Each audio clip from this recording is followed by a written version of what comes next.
इस बीच एक और बड़ी खबर आपको बताते हैं उत्तर प्रदेश की सियासत से। जानकारी ये सामने आ रही है, असदुद्दीन ओवैसी और चंद्रशेखर की पार्टी का गठबंधन होगा। 10 सीटों पर 7 चुनाव लड़ेंगे ओवैसी और चंद्रशेखर। सीट शेयरिंग फॉर्मूले को लेकर बातचीत अंतिम दौर में पहुंच गई है। कभी भी गठबंधन का औपचारिक ऐलान हो सकता है। आप जानते हैं, लगातार पिछले दिनों असदुद्दीन ओवैसी और चंद्रशेखर की पार्टी का गठबंधन जो उत्तर प्रदेश में बना हुआ है लोकसभा चुनाव से, और अब आगे भी यह गठबंधन जारी रहने वाला है। 10 सीटों पर उत्तर प्रदेश में उपचुनाव होने हैं और इन उपचुनाव को लेकर भी दोनों दलों के बीच गठबंधन होगा, ये तस्वीर साफ हो गई है।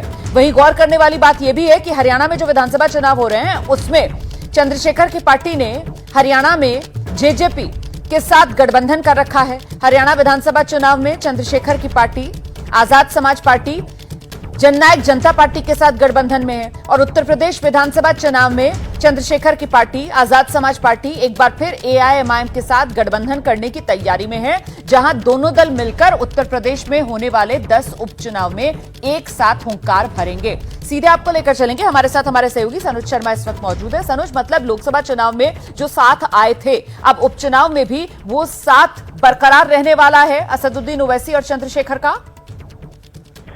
देखिए, जो सूत्रों से जानकारी मिल रही है उससे जो चंद्रशेखर आजाद हैं और जो एआईएमआईएम प्रमुख है असदुद्दीन ओवैसी, दोनों के बीच कई दौर की वार्ता हो चुकी है और दोनों के बीच गठबंधन पर बात भी बन गई है। कभी भी दोनों के बीच गठबंधन का ऐलान हो सकता है। और सबसे बड़ी बात यह है कि जो यूपी विधानसभा में 10 सीटों पर उपचुनाव होना है, दोनों ही पार्टी मिलकर चुनाव लड़ेंगी। बड़ी बड़ी रैलियां होंगी, हेलीकॉप्टर से दोनों नेता जाएंगे और बड़ी रैलियां करेंगे। सबसे बड़ी बात यह है कि देखिए, जो उपचुनाव में ये लोग गठबंधन करने जा रहे हैं, इस गठबंधन को के तौर पर दोनों देख रहे हैं और नजर 27 पर है।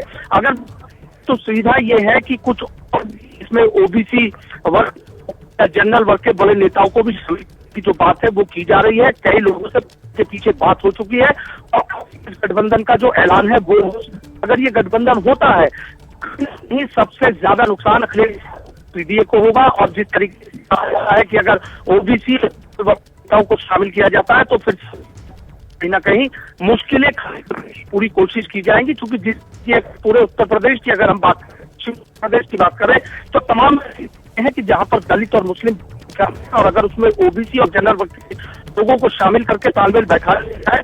महत्वपूर्ण जानकारी आप दे रहे हैं सनुज। मैं दोबारा आपसे बात करने की कोशिश करती हूं, तब आप अपनी बात पूरी कीजिएगा। फिलहाल कुछ तकनीकी दिक्कत आ रही है, आपकी आवाज साफ नहीं आ रही है। वाकई में गेम चेंजर तो हो सकता है उत्तर प्रदेश की सियासत में। उपचुनाव 10 सीटों पर उत्तर प्रदेश में होना है और ऐसे में दोनों दल साथ आएंगे तो फिर किस किस की मुश्किल बढ़ाएंगे, ये अपने आप में एक बड़ा चुनावी सवाल, सियासी सवाल बनकर उत्तर प्रदेश में उभर सकता है।